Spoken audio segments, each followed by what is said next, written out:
दैदेनगिरि नोंथांमोन आरो क'क्राझार जिल्लानिनो गुबुन गुबुन दख'रानिफ्राय खन्थाइ आवरायनो आवगायबोबाय।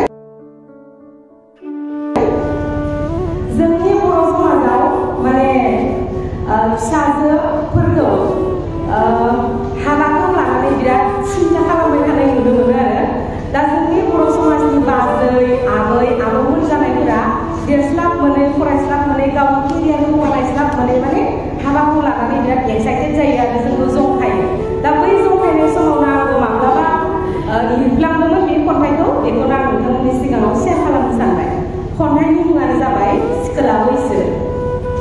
सिखोला बैसो नों दान्दिसे साया माया, नोंखौ लोगो मोननाया बावाखैमोन ना दिनैनो मानो नेरा नों दान्दिसे साया माया।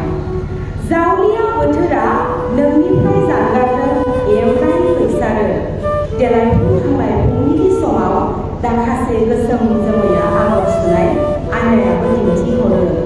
बाजैया जंखायसै फागुननि दुंहाव हाबिलाया बोथोर लिंनायजों जांखलांसै, आबैयाबो बुंसै हाइजें ओंखारसै, औवा मेवाया लायनो जेसे गोरलै एसे मेलौसै। सिखोला बैसो नों दान्दिसे साया माया, अन्नानै दान्दिसे नेथ'नो सिखोला बैसो आं गसंग्रोनि। गोजोन्थों।